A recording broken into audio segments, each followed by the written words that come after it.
could you explain why you think Dr. Ilyasi doesn't deserve your unstinting support tonight?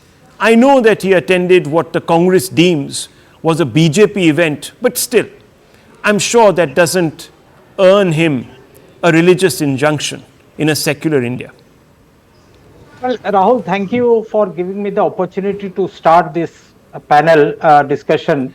Basically, let me, before coming whether Imam Ilyasi has done the right thing or not, whether the fatwa issued against him was right or wrong. Though I am against any such type of strictures or fatwa or farman that will be issued against anybody. We are a secular democracy governed by the Indian Constitution. But here we must understand the role of an imam in Islamic society. An imam is a person who leads the prayers 5 times a day.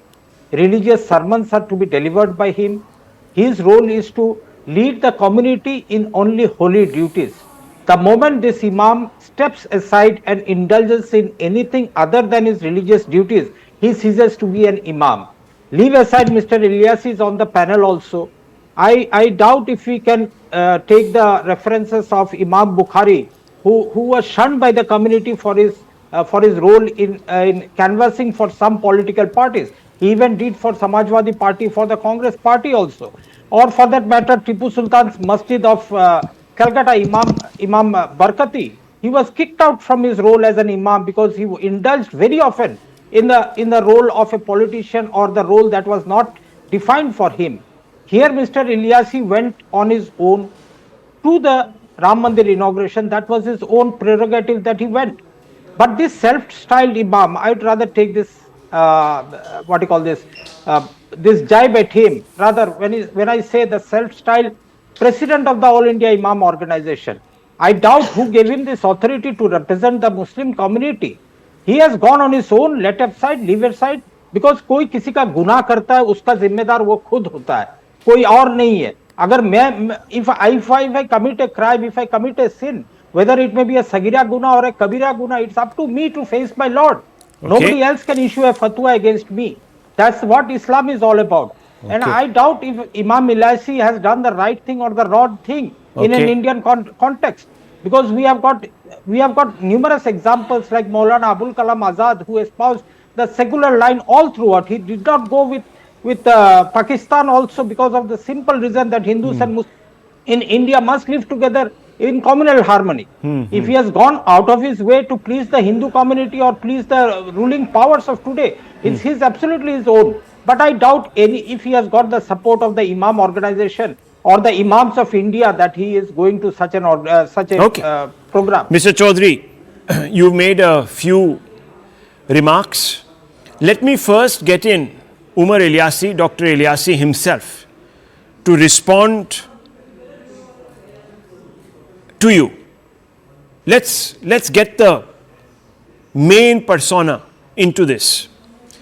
Ilyasi साहब, आप प्राण प्रतिष्ठा पर क्यों गए? लोगों का कहना है कि वो एक हिंदुत्व इवेंट था, और अगर आप इमाम के जो फंक्शंस हैं उनके दायरे से बाहर आप स्टेप आउट करते हैं, सो यू सीज to be an imam. How do you respond to mister Chaudhary? Remember, this is the same Mr. Choudhury and the same Congress party who were pushing, baying for Shankaracharyas, questioning their absence from the ceremony, viewers, at Ayodhya. The same people, just to keep that in perspective. And when they didn't go, they said, oh, you see, they are not doing, they are clearly against Mr. Modi and this, that, the other, and his actions and this, that, the other. So anyhow, Umer Ilyasi, first respond. देखिए, मैं आपको बता दूं कि मुझे राम जन्मभूमि trust के द्वारा मुझे निमंत्रण मिला, और निमंत्रण मिलने के बाद मैं खुद 2 दिन तक ये विचार करता रहा कि मैं क्या करूं, क्योंकि मेरे सामने ये आसान नहीं था, ये इतना बड़ा फैसला. वैसे भी ये मेरी ज़िंदगी का सबसे बड़ा फैसला था. मुझे मालूम था विरोध होगा, लेकिन इतना होगा इसका मुझे अंदाज़ा नहीं था. लेकिन मैं वहाँ गया था पैगाम मोहब्बत लेकर. मेरा मकसद पूरे देश के अंदर आपसी सौहार्द हो, आपस में मिलजुल कर रहें।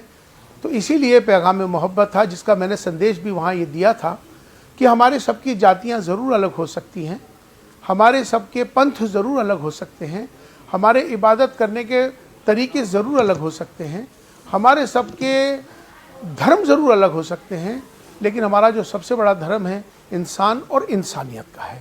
और हम भारत में रहते हैं, हम सब भारतीय हैं और राष्ट्र सर्वोपरि है। इस बात को, जो ये पैगाम था मेरा मोहब्बत का, ये मैंने जैसे ही दिया, ये सोशल मीडिया पर ही वायरल हो गया और देश भर से तमाम सारे चैनल्स पर ये बात चलने लगी। इसी को देख के वो लोग जिनको ये अमन और मोहब्बत और सौहार्द पसंद नहीं है, उनको ये हज़म नहीं हुआ और उन्होंने सीधा एक फतवा जारी कर दिया, जो कि मुझे रात को मिला है।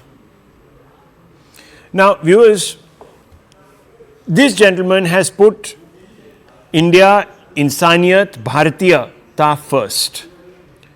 And you see, Mr. Kamru Choudhury was telling us that religious figureheads, etc., should not be indulging in any sort of stepping beyond the remit of their particular religious functions. Now, Maulana Abdul Kalam Azad sang the full version of the Vande Mataram. Let's not forget this, including the verse that extols the virtues of Bharat Mata. For many, many Muslims, that is, as you know, viewers, blasphemous. So should Maulana Abdul Kalam Azad not be called Maulana anymore? Does he forfeit the right to be called Maulana? Think about that, viewers. Sonia Gandhi, as a member of parliament, was wanting to attend the canonization ceremony of Mother Teresa. She even wrote to the Pope. And when she didn't find the time to go for whatever reasons, because she was ill, etc., etc., she said, I'll send a member of the Congress party to represent. So Congress picks and chooses. Nonetheless, Dr. Ranganathan, how would you like to address Kamru Choudhury, who has indulged, in my view, a bit of whataboutery? Good evening, Rahul, and good evening to my fellow panelists. My heart goes out to Mr. Ilyasi Saab. I think he did well for attending the consecration ceremony, and my congratulations to him.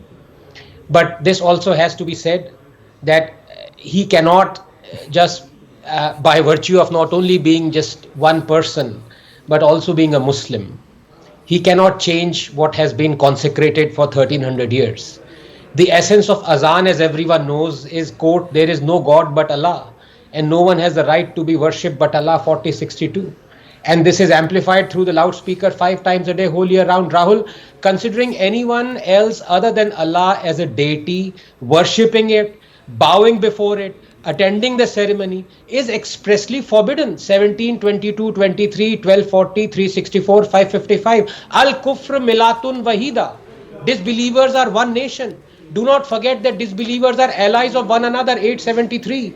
Do not make disbelievers guardians, 551. Let not believers take disbelievers as allies except when taking precaution against them, Prudence, 328. Do not take disbelievers as friends unless they convert and kill them if they refuse, 489. Look, a practicing Muslim who believes in the Sharia and every single word that there is in the Holy Quran is a good Muslim. While a Muslim who drinks, fornicates, indulges in idle talk or music, supports Muslim women who reject the burqa, draws a portrait of whosoever he wishes to, marries a non-Muslim, is homosexual, gives equal share of inheritance to females, and is fine with all his fellow Muslims being all of the above, is a bad Muslim. A good Muslim believes resolutely in the Holy Quran and he quotes the verses precisely as how they are meant to be.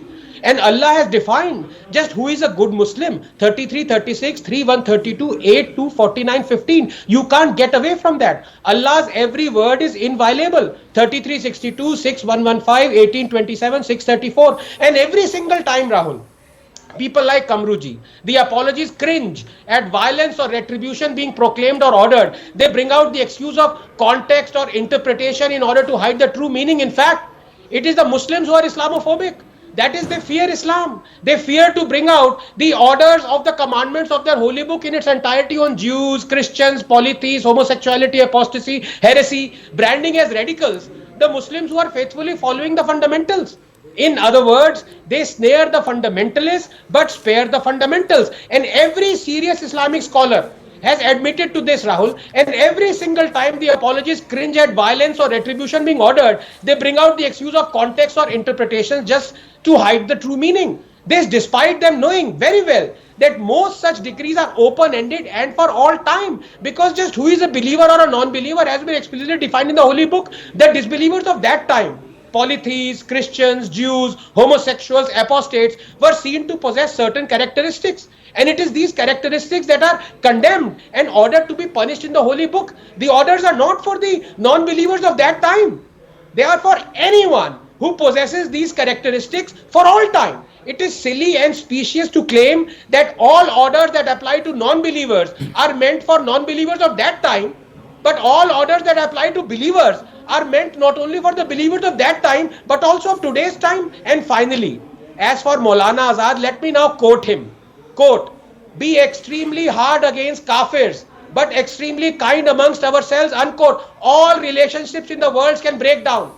Father can turn against son, brother against brother, mother can shun her child, but the relationship of a Muslim with a Muslim can never be severed, unquote.